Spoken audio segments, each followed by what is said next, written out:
My name is Madison Harper and I'm 35 years old. What would you do if you discovered your own sister had broken into your house, the one you legally inherited, and when confronted in front of witnesses, she laughed and dared you to call the cops? This isn't just about property rights. It's about the moment I finally learned that family blood doesn't give anyone permission to steal from you. And that sometimes, the most loving thing you can do is enforce boundaries with the full weight of the law.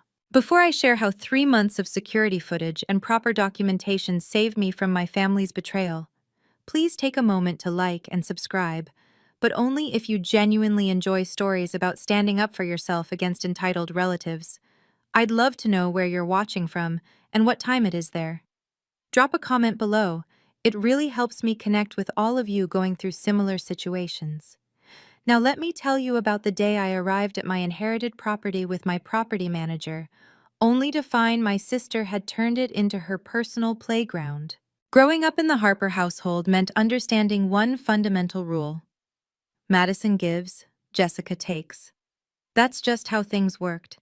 I was the responsible older sister who got straight A's, worked part-time jobs from 16, and never asked for anything extra.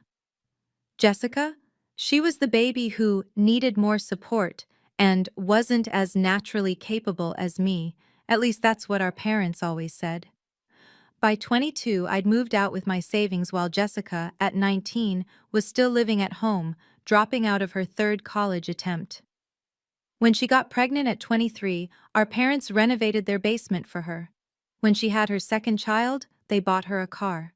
When her marriage fell apart after baby number 3, they paid for her lawyer. Meanwhile, I was working 60-hour weeks as a software engineer, paying off student loans, and visiting Grandma Eleanor every Sunday, the only family member who never asked me to sacrifice more for Jessica. Grandma would make tea in her cozy 3-bedroom house in Riverside Heights, and we'd talk about everything except family drama. "You remind me of myself," she'd say, patting my hand. "Independent and reliable, that's rare these days." 6 months ago, Grandma passed away peacefully in her sleep. At the will reading, the room went silent when the lawyer announced she'd left her Riverside Heights property solely to me. Jessica's face turned 3 shades of red. "That's not fair," she'd exploded. "I have 3 kids. Madison doesn't even have a family." Mom immediately started with, "Madison, you need to consider your sister's situation." But the will was ironclad. Grandma had been specific. The house was mine alone. I thought that would be the end of it. I was wrong. The house in Riverside Heights wasn't just property. It was my financial lifeline. With $45,000 in student loans hanging over my head, and San Francisco rent eating half my salary, Grandma's house represented freedom. The neighborhood was perfect for families. The schools were excellent, and similar properties rented for $10,500 monthly. I spent weeks after the funeral handling paperwork, transferring utilities and planning renovations. The house needed work, new appliances, fresh paint, updated fixtures, but nothing structural. I budgeted $8,000 for improvements, knowing I'd recoup it within 4 months of rental income. Dad called me 2 weeks after the will reading. "Your mother's upset," he started. "Jessica's struggling, Madison. 3 kids, no child support, living in our basement. You have your fancy tech job, can't you share?" "Dad, I need this rental income. I'm not rolling in money." "Family helps family," he interrupted. "Don't be selfish." I stopped mentioning the house after that.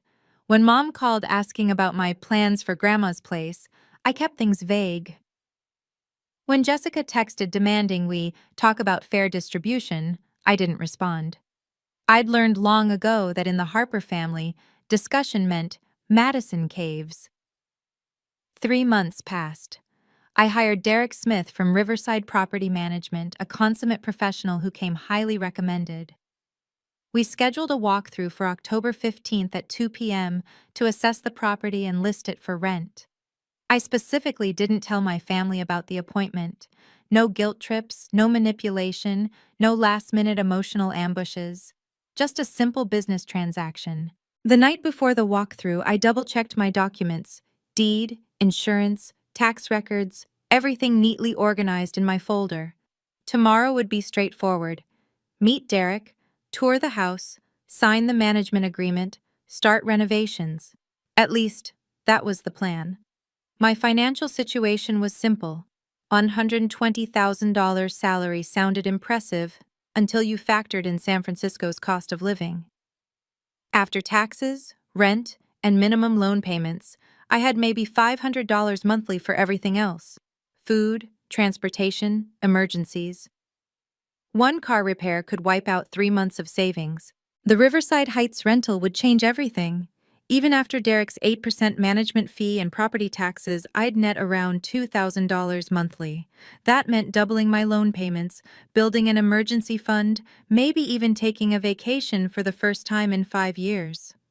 Derek Smith had emailed me a comprehensive rental strategy.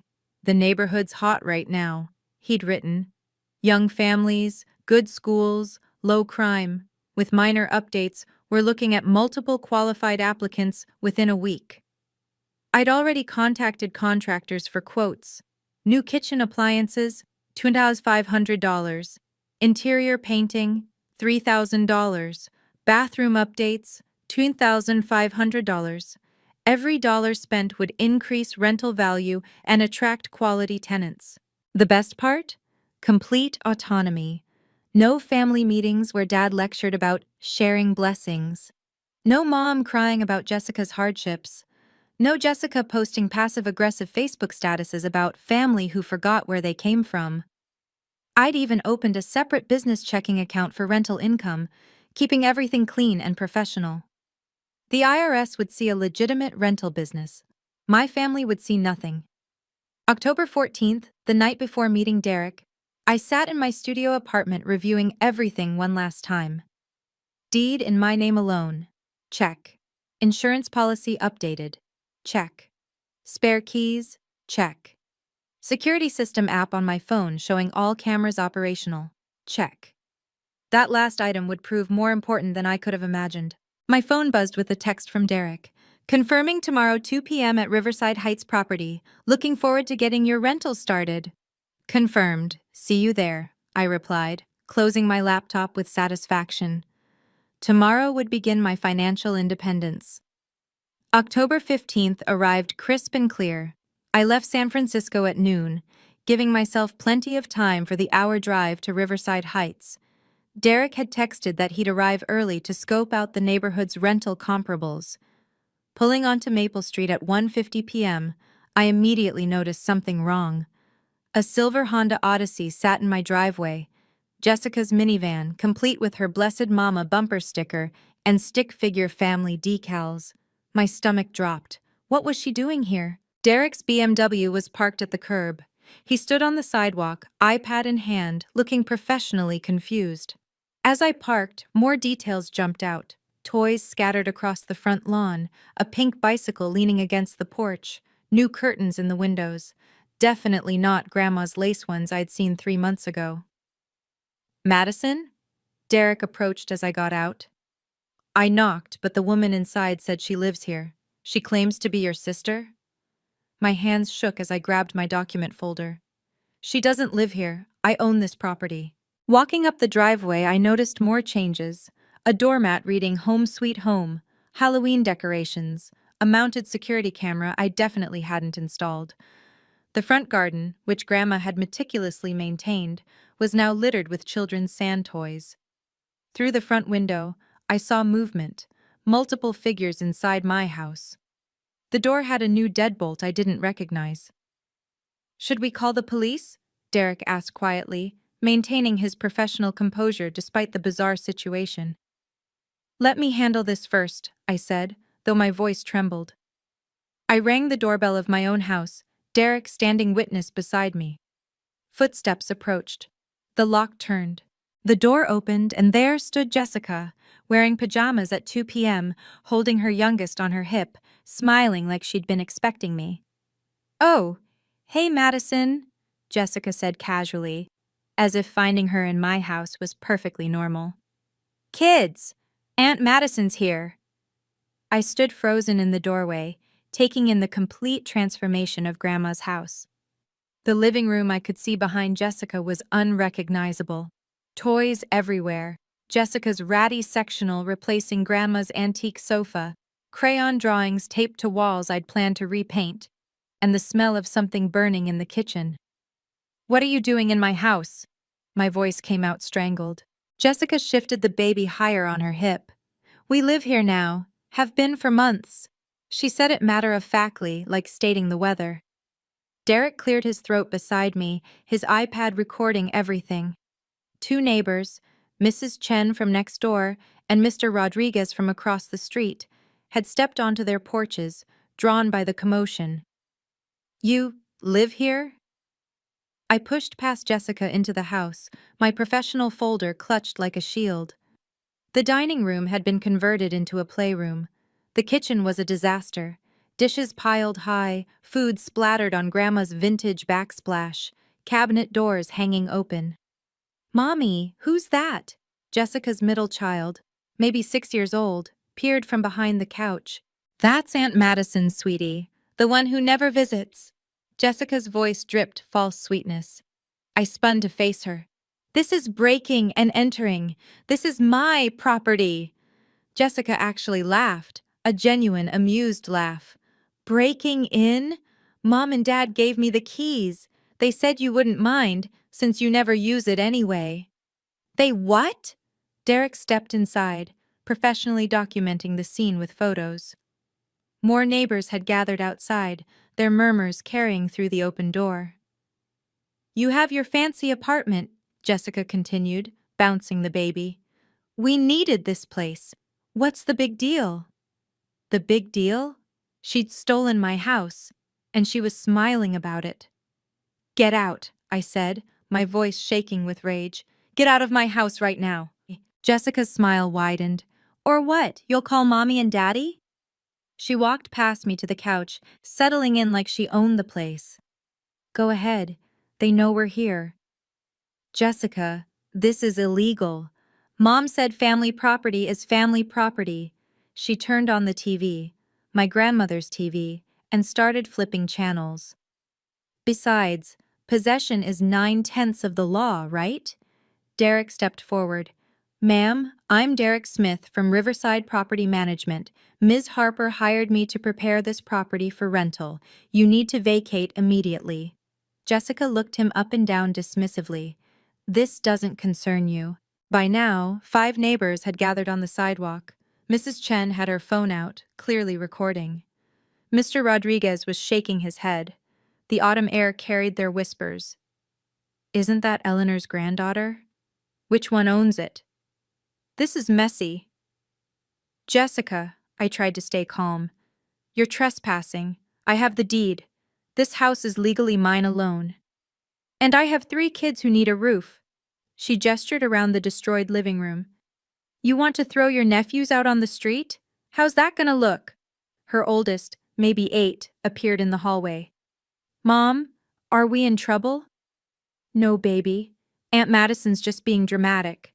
Jessica stood up, facing me with crossed arms. "Look, if you really have a problem with family helping family, then call the cops. I dare you." The neighbors gasped. Derek looked at me expectantly. Jessica's smirk said everything. She didn't think I'd do it. The Harper family didn't air dirty laundry. Madison always backed down. "Go ahead," she taunted. "Call them, if you have the guts." I pulled out my phone, hands trembling. But instead of 911, I dialed Dad first. He needed to know what his permission had caused. The phone rang twice before his gruff voice answered. "Madison? What's wrong?" "I'm at Grandma's house with my property manager. Jessica's living here. She says you gave permission?" A pause. "Well, she needed a place." "Dad, this is my house. Legally mine. You had no right." "It's family property, Madison. Don't be selfish." His tone turned lecturing. "Your sister has 3 kids in our basement. You have 2 homes now." "I have 1 home and 1 rental property that I need for income." Derek was documenting everything, typing notes rapidly. The neighbors remained clustered outside, their presence adding pressure. Jessica sat smugly on the couch, painting her nails like this was entertainment. Mom's voice suddenly came through. Dad had put me on speaker. Madison, honey, it's just temporary, until Jessica gets back on her feet. How long has she been there? Another pause. About 3 months? 3 months. They'd known for 3 months and said nothing. Every Sunday dinner, every phone call, they'd lied by omission. You knew I was planning to rent it. Plans change, Dad said firmly. Family comes first. Jessica needs this more than you need rental income. That's not your decision to make, Jessica called out from the couch, loud enough for the phone. Tell them how you're trying to evict us, Madison. Tell them you brought some stranger to kick out family. Mom gasped. Madison Harper, you didn't. I hired a property manager for my legal property. Don't you dare do anything rash, Dad warned. We'll discuss this at Sunday dinner. There's nothing to discuss. She's trespassing. She's family, Dad roared, then hung up. The silence was deafening. I turned to face Jessica, who was now standing, arms crossed triumphantly. The living room felt like an arena with Derek professional witness, the open door revealing our growing audience of neighbors. You need to leave. Now! My voice was steady despite my shaking hands. Make me. Jessica stepped closer, her voice carrying outside. Seriously, Madison, make me leave my home. It's not your home, it's mine. Prove it, she gestured dramatically. Oh wait, you can't, because Mom and Dad said I could live here, and you won't go against them. You never do. Mrs. Chen stepped closer to the doorway. Mr. Rodriguez was openly recording now. 2 more neighbors had joined the sidewalk gathering. Jessica's raised voice had turned this into street theater. Derek intervened professionally. Ms. Harper has legal ownership. I've seen the deed. You're trespassing. And you're not family, Jessica shot back. This is a family matter. Her youngest started crying from the noise. The middle child was peeking around the corner, looking scared. Even Jessica's oldest had stopped playing video games to watch. Jessica, please, I tried once more. This isn't fair. I need this income. Fair, she laughed bitterly.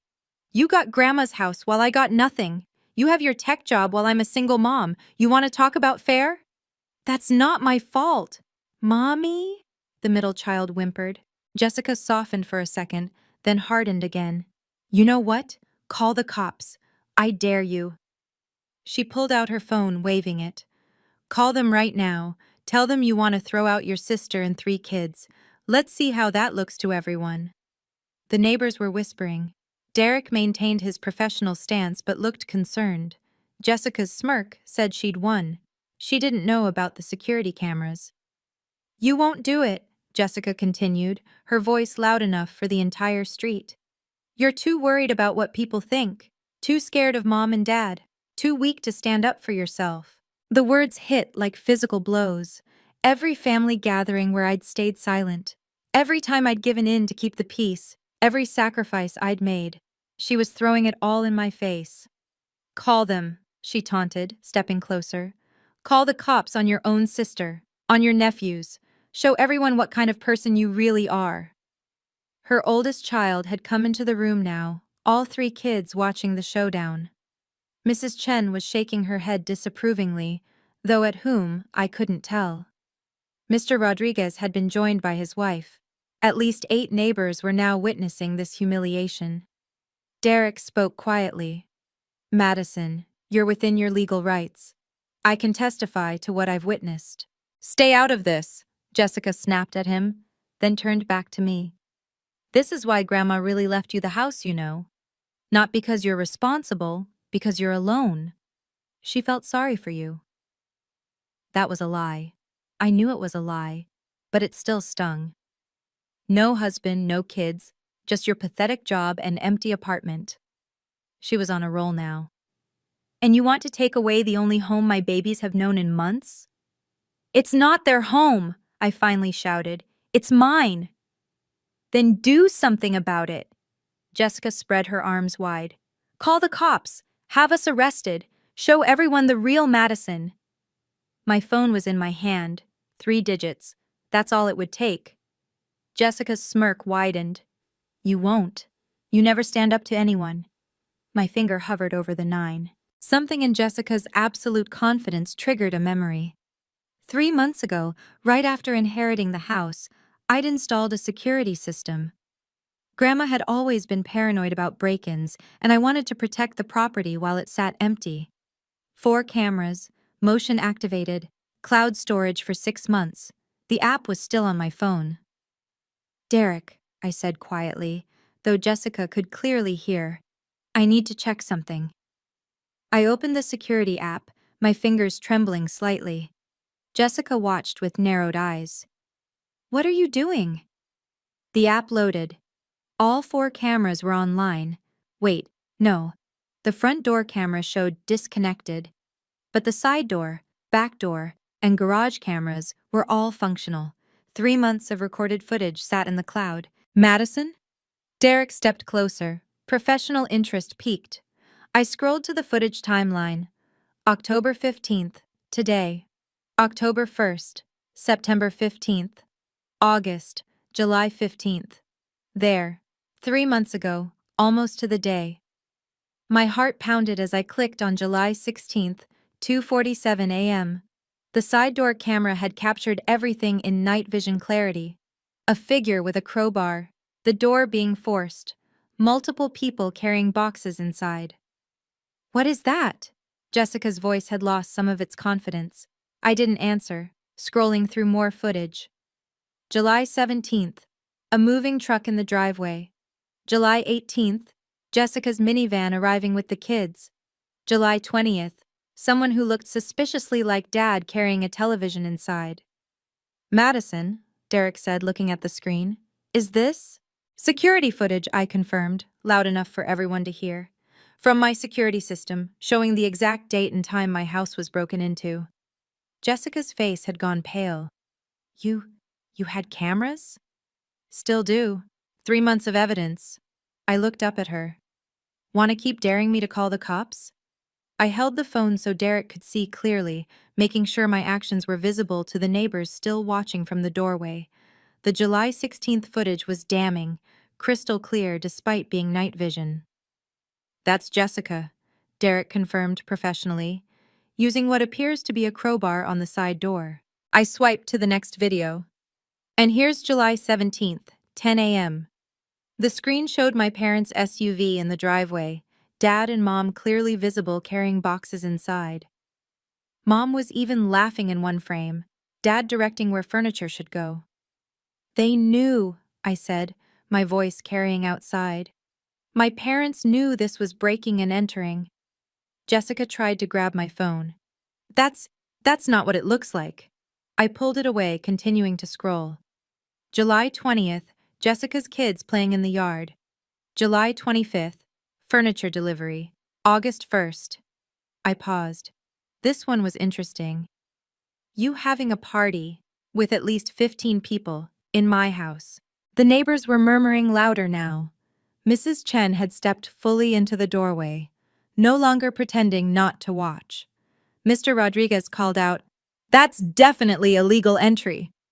And look, I continued, finding a particularly clear video from August 15th. Here's Jessica telling someone at the door, "Is that a delivery driver?" That she owns this place. That's fraud. Derek was documenting everything on his tablet. Madison, this is extensive evidence of criminal trespassing, breaking and entering, and potentially fraud. You need to file a police report immediately. Jessica's bravado had completely evaporated. Madison, wait. 3 months, I said, looking her in the eye. 3 months of evidence, every single day, every lie, every time you claimed this was your home. Her youngest started crying again. This time, Jessica didn't look smug at all. So, I said, pulling up the phone's dial pad. Still want me to call the cops? I dialed 911. The phone rang once before a dispatcher answered. 911, what's your emergency? I need to report a break-in and illegal occupancy at my property. My voice was steady, professional. I'm the homeowner, and I have video evidence of forced entry and 3 months of trespassing. Jessica lunged for my phone. Madison, don't! Derek stepped between us, his large frame blocking her. Ma'am, please don't interfere with an emergency call. What's the address? The dispatcher asked. 1847 Maple Street, Riverside Heights. I made eye contact with Jessica as I spoke. My sister broke into my inherited property 3 months ago and has been living here illegally. I have security footage of the break-in. Are you currently at the property? Is anyone in danger? I'm here with my property manager and the trespasser. She's refusing to leave. There are also 3 children present. Jessica's face crumbled. Madison, please, think about the kids. The neighbors were now fully invested. Mrs. Chen had her phone out, recording. 2 more families had joined the sidewalk audience. This was the most drama Maple Street had seen in years. We'll send officers immediately, the dispatcher said. Stay on the line. They're sending units, I announced, loud enough for everyone to hear. You're really doing this? Jessica's voice cracked. You're having your own sister arrested? You broke into my house. You've been stealing from me for 3 months. It's not stealing. Mom and Dad don't own this property. I do. Her oldest child started crying too. Mommy, are the police coming? Jessica grabbed her phone, frantically dialing. Mom? Mom! Madison called the cops. She's having us arrested. I could hear my mother's shriek through Jessica's phone from 5 feet away. The sirens were already approaching. Wow, can you believe the audacity? If you've ever dealt with entitled family members who think your property is theirs for the taking, drop a comment below. I read every single one. And if you're finding value in this story about setting boundaries with toxic relatives, please hit that like button. It really helps others who need to hear this message find it. Now let's see what happens when the police arrive. 2 police cruisers pulled up within minutes. Officers Martinez and Thompson stepped out, their presence immediately shifting the atmosphere from family drama to legal matter. The gathered neighbors stepped back respectfully, but remained watching. Officer Martinez, a veteran cop with graying temples, approached me first. You called about a break-in? Yes, officer. I'm Madison Harper, the legal owner of this property. I showed him my ID. This is Derek Smith, my property manager. We came to prepare the house for rental and found my sister living here illegally. Jessica immediately rushed forward. Officer, this is a family matter. Our parents said we could stay here. Ma'am, please step back, Officer Thompson said firmly. We'll speak with everyone. But I'm her sister. This is just a misunderstanding.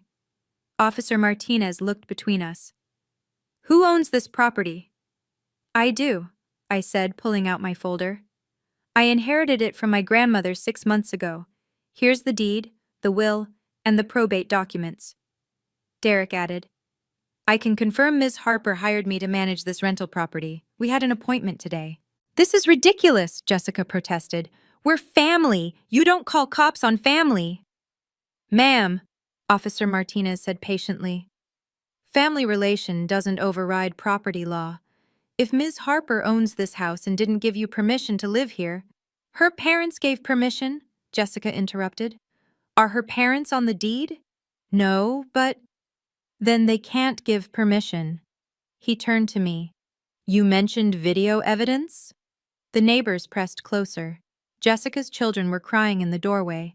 She looked frantically between the officers and me, her earlier smugness completely gone. Yes, I said, pulling up my phone. I have 3 months of security footage, starting with the break-in on July 16th. Officer Martinez's eyebrows rose. Break-in? She forced the door with a crowbar at 2:47 a.m. I handed my phone to Officer Martinez, the July 16th footage already queued up. Officer Thompson leaned in to watch as well. The night vision clarity left no room for interpretation. Jessica wielding a crowbar, the door frame splintering, her looking directly at the camera before realizing it was there. That's definitely forced entry, Officer Thompson muttered. There's more, I said, taking the phone back to swipe through. July 17th, my parents helping move furniture in. They knew about the break-in. July 20th, August 1st, September. 3 months of illegal occupancy. Derek presented his tablet. I've documented the current state of the property, officers. Significant unauthorized alterations and potential damage. Officer Martinez studied the documents I'd provided. Deed, will, probate papers. Ms. Harper, you're listed as the sole owner. No other names on the deed. That's correct. My parents said I could live here. Jessica's voice was desperate now. This is their mother's house. Was, Officer Martinez corrected. According to these documents, it became Ms. Harper's property 6 months ago. He looked at Jessica seriously. Did you have a lease agreement? Any written permission from Ms. Harper? No, but did Ms. Harper ever give you keys? My parents did. That's not what I asked. Did the legal owner give you permission or keys? Jessica fell silent. The neighbors were recording everything. Her kids had retreated inside, scared by the police presence. Ms. Harper, Officer Martinez said, this is clear criminal trespassing. The break-in alone is a felony. You have grounds to press charges. The street went silent. Even the October wind seemed to pause. Jessica stared at me, her face white, finally understanding the gravity of her situation. Derek added quietly, the estimated damage and lost rent over 3 months exceeds $10,000. Madison, Jessica whispered, you wouldn't. A familiar SUV screeched around the corner, taking the turn so fast it nearly clipped the curb. My parents had arrived. Dad barely put the car in park before jumping out, Mom right behind him. What the hell is going on? Dad boomed, his face red with fury. He zeroed in on me. Madison, you called the police on your sister? The crowd of neighbors had grown to at least 12 people. Everyone had their phones out. This was being broadcast across the neighborhood's social media in real time. Mr. Harper, Officer Martinez stepped forward. Please calm down. Don't tell me to calm down. This is a family matter. Mom was already crying. Madison, how could you? Your own sister, your nephews. She gestured dramatically at the house. You're traumatizing children. Ma'am, Officer Thompson interjected, your daughter broke into a property she doesn't own. That's a criminal matter, not a family one. Dad whirled on him. We gave her permission. This is my mother's house. Sir, according to these documents, this is Ms. Madison Harper's house, has been for 6 months. That's just paper, Dad shouted. This is family property. Derek stepped forward. Actually, sir, that paper is a legal deed. You have no authority to give anyone permission to enter Ms. Harper's property. Who the hell are you? The property manager Ms. Harper hired. I'm witnessing everything for potential civil proceedings. Mom grabbed my arm. Madison, stop this right now. You're embarrassing our entire family. I pulled away. Jessica broke into my house. You helped her. You're all on camera doing it. The neighbors gasped. Mrs. Chen called out, They all broke in? Madison! Dad's voice was thunderous. You do not air family business in public. You made it public when you helped Jessica break into my house. The street was electric with tension. 3 months of lies were unraveling in front of everyone. You want to see what family did? I held up my phone, loud enough for everyone to hear. Officer Martinez, may I show you the July 17th footage? The officer nodded. I turned the phone screen toward him, but angled it so the closest neighbors could see too. The video played. Broad daylight, my parents' SUV in the driveway, Dad carrying in Jessica's television, Mom with boxes of toys, both of them laughing. That's us helping our daughter move, Dad protested. Into a house you don't own, Officer Martinez observed. After a break-in you were aware of. I swiped to another video. August 3rd, here's Mom on my security camera, telling a delivery driver that Jessica lives here permanently. The audio was clear. Yes, this is my daughter's home now. Mom's face went white. I didn't mean... September 10th, I continued. finding another clip. Dad removing my security company's sign from the yard. The video showed him yanking the sign out and tossing it in Jessica's van. The neighbors were in uproar. "They planned this," someone called out. And here I found the most damning footage. September 15th, 11 p.m., all three of you on the porch. I turned the volume up so everyone could hear. Jessica's voice came through clearly.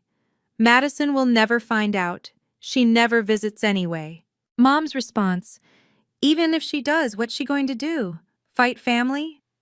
Dad's laughter: "Madison doesn't have the spine for that." The street went dead silent. Even my parents stood frozen, their own words hanging in the air like an indictment. Officer Martinez looked at my parents. "You were aware this was illegal. You participated in and concealed a crime." Derek was documenting everything. The neighbors were recording. There was no denying it anymore. 3 months, I said quietly. You plotted against me for 3 months. I found the worst video. September 20th, my parents and Jessica sitting on my grandmother's porch, having coffee like they owned the place. "Play it," Officer Martinez said. The audio was crystal clear. Jessica: "I can't believe Grandma left everything to Madison. It's not fair." Mom: "Your grandmother always played favorites. Madison this, Madison that." Dad: "Well, Madison might have the paper, but possession is what matters. By the time she figures it out, you'll have established residency." Jessica: "What if she tries to evict us?" Dad's voice, confident and dismissive: "She won't. Madison's never stood up to us once in her life, too worried about keeping the peace." The recording continued. Mom: "Besides, if she tries anything, we'll make her look like the bad guy. Throwing out family, her own nephews, she'll cave." The neighbors were absolutely stunned. Mrs. Chen shook her head in disgust. Mr. Rodriguez said loudly, "That's conspiracy." "You planned this," I said, my voice breaking slightly. "You used my personality against me. You counted on me being too weak to fight back." Officer Thompson was taking notes. "This shows clear premeditation." Dad tried one more time. "This is family business." "No," Officer Martinez cut him off. "This is criminal conspiracy. You knowingly aided in breaking and entering, trespassing, and fraud." Mom started sobbing harder. "We just wanted to help Jessica. She needed a home." "Then you should have asked me," I snapped. "Or helped her get her own place, not steal mine." Jessica's kids were visible in the doorway, watching their grandparents get exposed. The oldest looked confused and scared. Derek spoke up. "Officers, given this evidence, Ms. Harper has grounds for both criminal charges and civil action against all three parties." The weight of that statement hung in the air. My family had gambled everything on my weakness. They'd lost. Officer Martinez turned to face Jessica formally. "Ma'am, based on the evidence presented, you're currently trespassing on private property. The breaking and entering from July 16th is a felony offense." "But my kids," Jessica started. "The presence of minors doesn't negate criminal activity," Officer Thompson stated. "Ms. Harper, as the legal property owner, has the right to have you removed immediately." The entire street held its breath. At least 15 neighbors were now witnessing this, phones recording everything. Officer Martinez continued, "You have 2 options. 1. Ms. Harper can press charges now. Breaking and entering, criminal trespass, fraud, and conspiracy. You'll be arrested immediately, and Child Protective Services will be called for the children." Jessica gasped, "No." Or 2, Ms. Harper can choose to give you 24 hours to vacate the premises voluntarily. If you're not gone by this time tomorrow, you'll be arrested. 24 hours? Dad exploded. "That's impossible." "Sir," Officer Martinez turned to him, "you're lucky you're not being arrested for conspiracy. I'd stay quiet if I were you." Mom clutched Dad's arm, pulling him back. Officer Martinez looked at me. "Ms. Harper, what would you like to do? Given the evidence, criminal prosecution would be successful." Every eye turned to me.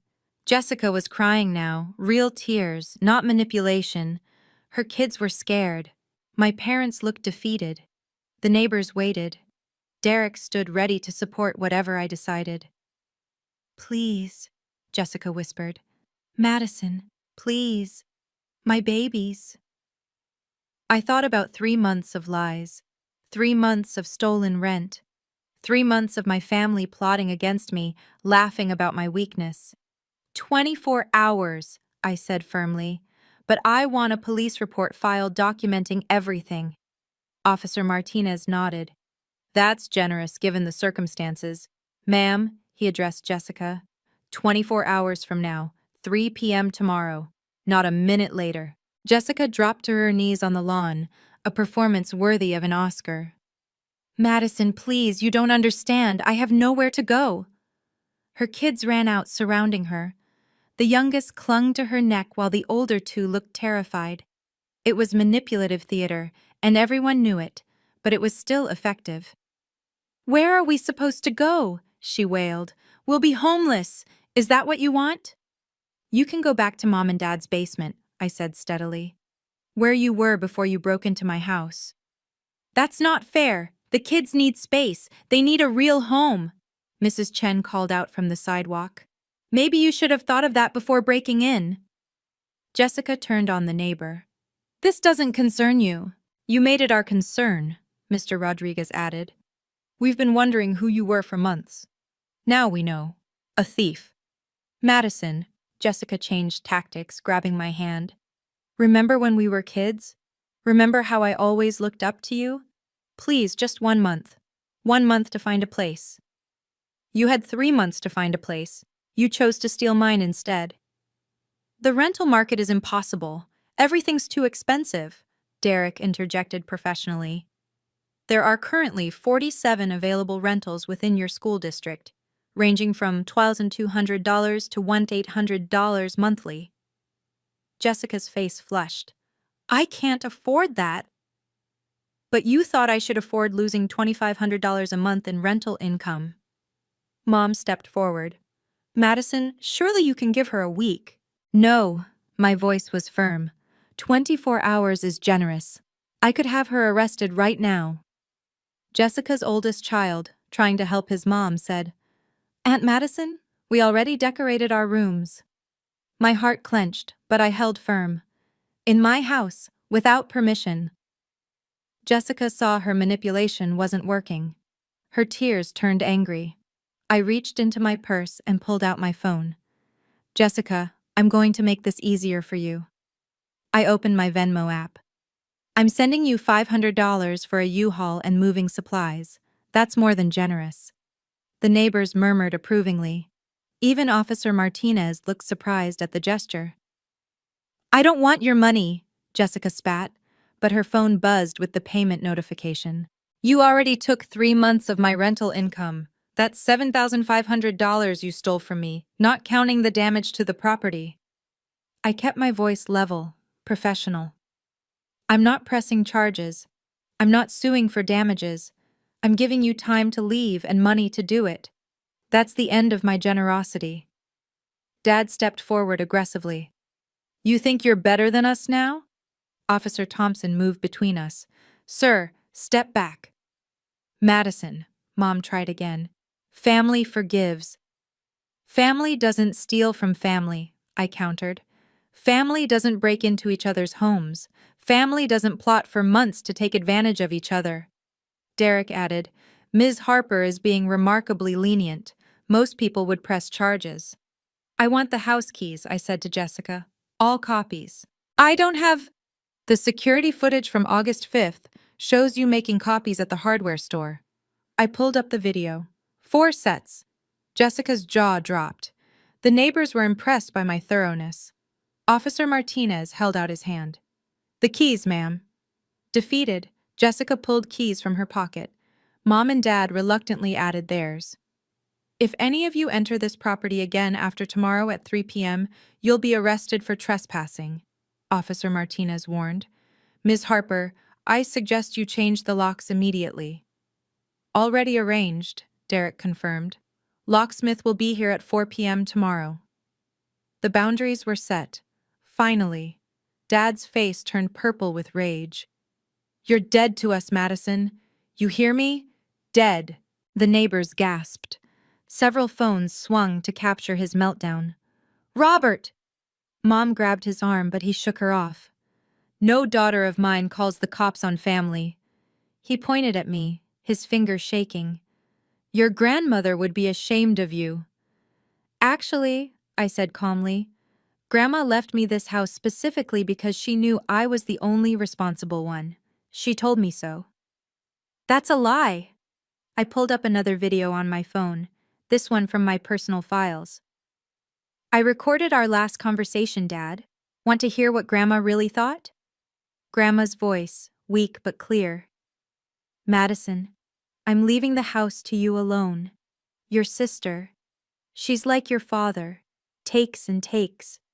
You're the only one who visits without wanting something. Dad staggered back like he'd been slapped. Mom was sobbing. Madison, we're your parents. How can you humiliate us like this? You humiliated yourselves. You chose to help Jessica commit a crime. You chose to betray me. We were helping our daughter. I'm your daughter too. The words exploded out of me. But I've never mattered as much as Jessica, have I? Silence fell. Even the neighbors stopped murmuring. Derek stepped beside me supportively. Officer Martinez watched carefully, ready to intervene if needed. If you want to cut me off, that's your choice, I said quietly. But I'm done being the family doormat. I'm done sacrificing my future for Jessica's poor choices. Dad turned his back on me. You're not welcome in our home anymore. That's fine. You're not welcome in mine either. Mom looked between us, torn, then followed Dad to their car. This isn't over, Dad called back. Yes, I said firmly, it is. Setting boundaries with family is never easy, especially when parents take sides against you. Have you ever had to choose between keeping toxic peace and protecting your rights? I'd love to hear your story in the comments below. And if this resonates with you, please hit that subscribe button. It helps other people facing similar situations find this content. Now, let's see what happened in the 24 hours that followed. The next day, I arrived at 2:30 p.m. with Derek and a locksmith, giving Jessica a half-hour buffer. The house looked like a tornado had hit it. She'd left deliberately, furniture abandoned in random places, garbage everywhere, food rotting on counters, and what looked like intentional damage to the walls. Derek documented everything with photos. This is probably $5,000 in damages minimum. Jessica emerged from the bedroom, dragging a suitcase, her kids trailing behind with backpacks. No moving truck, just her minivan packed haphazardly. Where's the U-Haul? I asked. Couldn't afford it, she lied, though my Venmo showed she'd accepted the money. Jessica, you can't leave the furniture. Sue me, she snapped. Oh wait, you won't. Too nice, right? Officer Martinez arrived at 2:45, as promised. Just ensuring peaceful vacation of the premises. Jessica loaded the kids in the van. No apology, no acknowledgement, just spite. As she buckled the youngest in, I noticed something that made my stomach turn, a rental agreement sticking out of her purse. Derek, look at this. I zoomed in with my phone camera. He leaned in. Riverside Gardens Apartments, dated 3 months ago?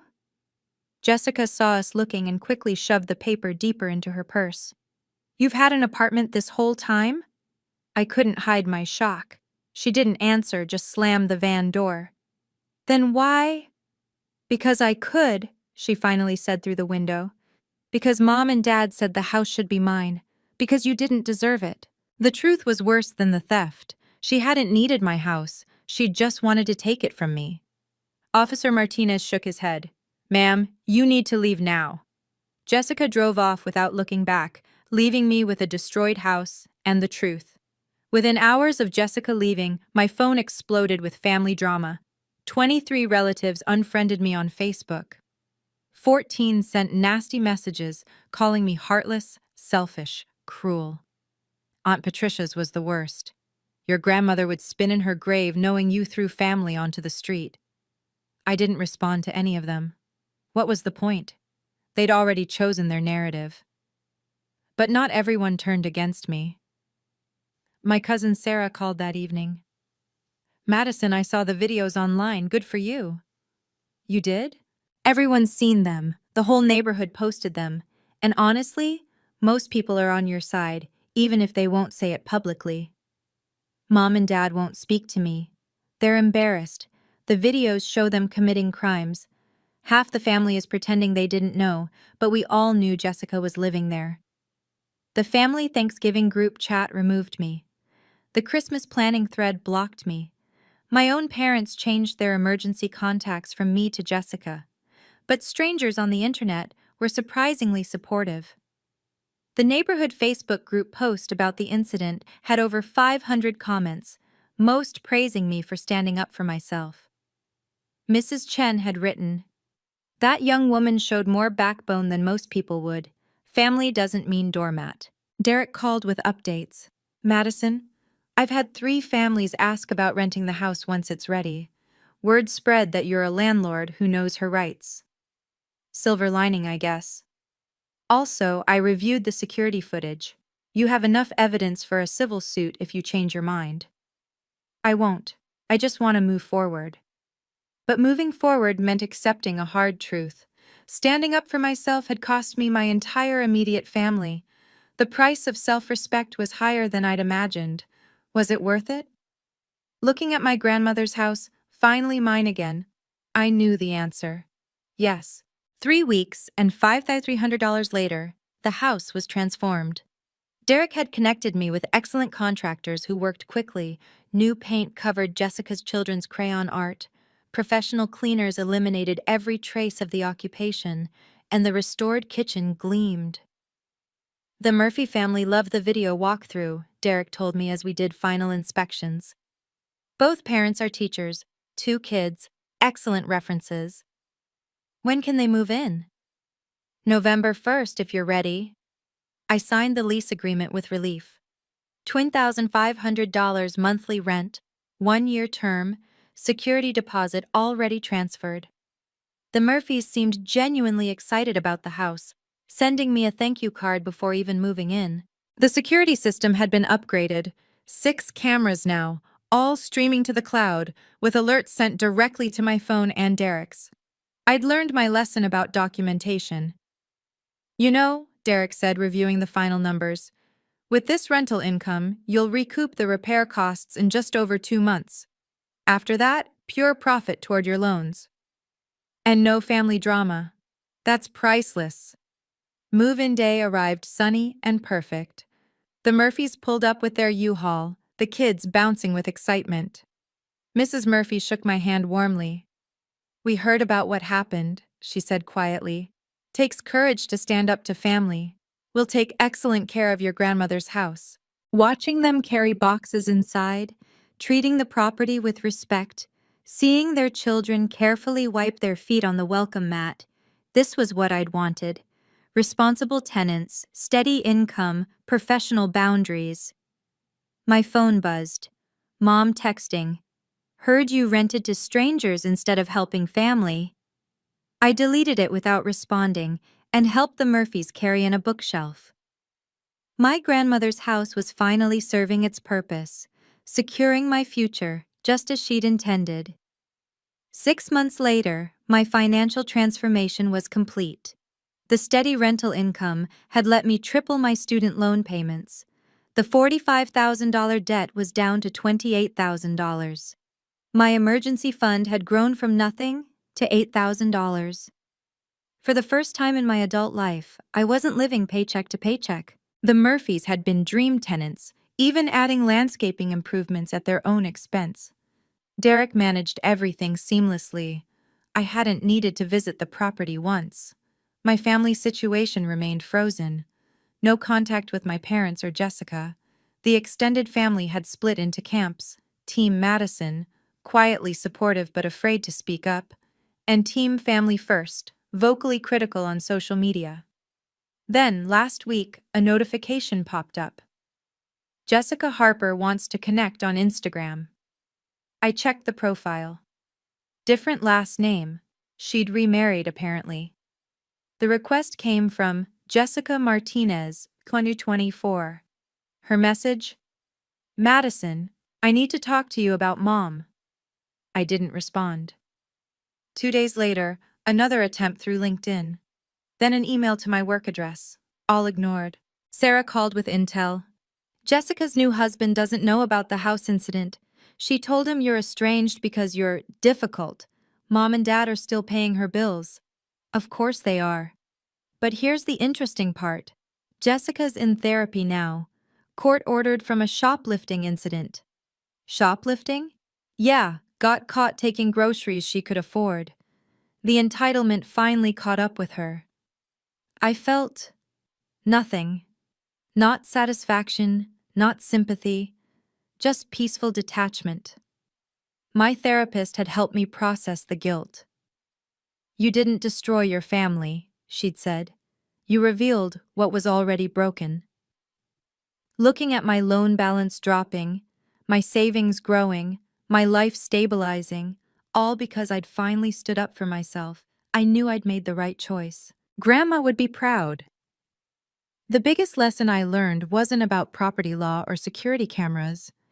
It was about the cost of keeping toxic peace. For 35 years, I'd believed that being a good daughter meant endless sacrifice, that family harmony mattered more than fairness, that love meant accepting theft with a smile. I was wrong. Real love includes respect. Real family honors boundaries. Real support doesn't require you to light yourself on fire to keep others warm. My therapist introduced me to a concept: financial abuse within families. It's when relatives use emotional manipulation to steal resources, justifying it with blood is thicker than water. The full quote, she reminded me, is actually, the blood of the covenant is thicker than the water of the womb. Meaning, chosen bonds can be stronger than family ties. The security footage taught me another lesson. Document everything. Not from paranoia, but from wisdom. Evidence protects you from gaslighting, from twisted narratives, from he said, she said battles you'll never win.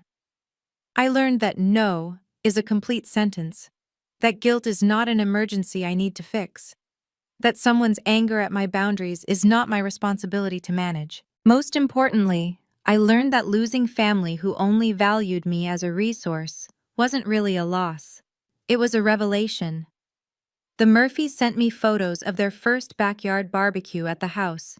Neighbors gathered, kids playing, everyone respecting the property. This was the energy Grandma's house deserved. My student loan balance hit $25,000 last week. At this rate, I'll be debt-free in 18 months instead of 15 years. That's the power of protecting your assets, of choosing your future over their comfort. Sometimes the most loving thing you can do, for yourself and them, is refuse to enable their worst impulses. Boundaries aren't walls. They're the gates that let the right people in. 8 months after the incident, an unexpected email arrived. Not from Jessica or Dad, but from Mom. The subject line: I was wrong. Her message was lengthy, raw, different from her usual guilt trips. Madison, I've been in therapy since January. I needed to understand why I failed you so badly. The therapist helped me see how Robert and I enabled Jessica's behavior while punishing you for being responsible. We taught her to take and you to give. That wasn't love. It was dysfunction. I saw the security footage again, hearing myself say you wouldn't fight back, laughing about deceiving you. I'm ashamed. You deserved a mother who protected you, not one who helped steal from you. I'm not asking for forgiveness. I'm just saying I'm sorry. Jessica is still making poor choices, still blaming everyone else. Your father refuses to see the truth. But I see it now. Grandma was right to leave you the house. You're the only one who earned it. I read it 3 times before responding. Mom, thank you for the apology. I'm glad you're getting help. I need you to understand, rebuilding trust will take time. I'm open to eventually having limited contact, but with clear boundaries. Dad needs to apologize independently. Jessica is not welcome in my life until she takes real accountability. These terms are non-negotiable. She responded immediately. I understand. I'll respect your boundaries. 2 weeks later, she sent a cashier's check for $20,500. 3 months of therapy had helped her calculate what they'd cost me in lost rent during Jessica's squatting. It wasn't about the money, it was about the acknowledgement. Sarah confirmed Mom was serious about therapy, even joining a support group for parents who'd enabled toxic children. Maybe some bridges can be rebuilt, but this time I'm the one holding the blueprints. Thank you for joining me on this journey of setting boundaries and reclaiming self-respect. If this story resonated with you, please like and subscribe for more content about navigating difficult family dynamics. What boundaries have you had to set with entitled relatives? Drop your story in the comments. I read everyone and often respond. Remember, choosing yourself isn't selfish when others have chosen to exploit you. It's necessary.